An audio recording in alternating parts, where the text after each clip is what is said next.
তোমাদেরকে বলছি, কবিতা আমাকে দিয়ে গেছে, তোমাদেরকে আমি স্ক্রিনে দিয়ে দিচ্ছি আমার খাঁচার ভিডিও, স্ক্রিনে দেখতে পাচ্ছ তোমরা। আর যে কটা কবিতা চুরি হয়েছে সে কটাও খাঁচাটা দেখে নাও, তারপরে তোমাদেরকে স্ক্রিনে দিয়ে দিচ্ছি আমি, তোমরা দেখে নাও। এই কবিতাটা চুরি হয়েছে, যদি কেউ কারোর কাছে থাকে, যদি দয়া হয় তাহলে অবশ্যই কত 10টা কবিতার মধ্যে একটা কবিতা তোমরা দিও। ভালো বন্ধুরা, তোমাদেরকে বলছি, তোমরা আমার যে চ্যানেলটাতে তোমরা যে কবিতার ভিডিওগুলো দেখতে পাও সেটা তোমরা আজ থেকে 8 দিন দেখতে পাবো, ঠিক আছে বন্ধুরা? আর আমার সাবস্ক্রাইবার হচ্ছে 750, মানে 750 সাবস্ক্রাইবার হচ্ছে। তো আমার ভিডিও ভিউ আসলে ভালো, লাইক আসছে, আমার কবিতার ভিডিও আমি ছাড়তাম।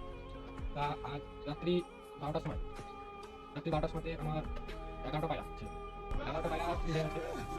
আর বিয়ে করবো কিছু উল্লান্ডা পায়রা যা চুরি হয়ে গেছে।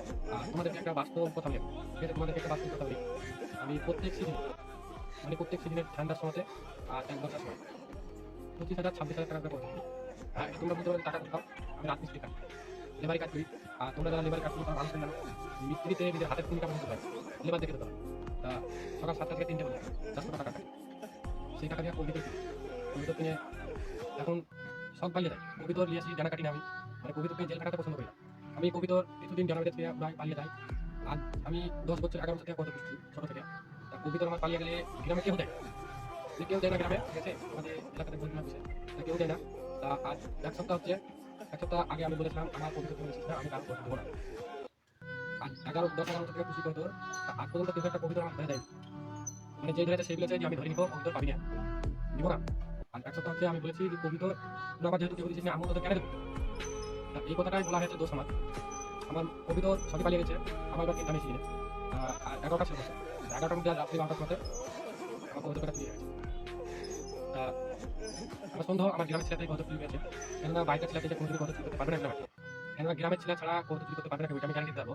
তুমি গ্রামের ছেলেকে ভিডিওটা কেউ দেখে থাকো, তোমাদের কাছে একটাই অনুরোধ, আমার সব কবিতা লাগবে না, আমার একটা পিলং ছাউনা ঘর আছে, যেটা আমার ফুলের যাতে কবিতা সর্বোচ্চ থেকে টানছি করতে, এটা ওই একটাই আছে। তাহলে তোমরা ওই বাচ্চাটাকে তোমরা উড়িয়ে দিও বা ছেড়ে দিও, একটা কবিতার দাম দিচ্ছি, তোমরা উড়িয়ে দিও গ্রামে এসে বা ছেড়ে দিও, আমার বাড়িতে চলে যাবে, আমি আবার নতুন করে বুঝতে পারবো। কিন্তু আমি আবার নতুন করে লিখে বুঝবো কবিতা তুমি কোথায় যাবে। পোস্টার টক করে মানবে না, বাড়ি একটা বাড়ি লাগাতে গেলে কবিতা কম করে হলে 3 মাস লাগে। আমার একটা কবিতা থাকলে আমি আরেকটা লিখে তোমরা বাচ্চা দিন দিয়ে কবিতা আবার করতে পারবো।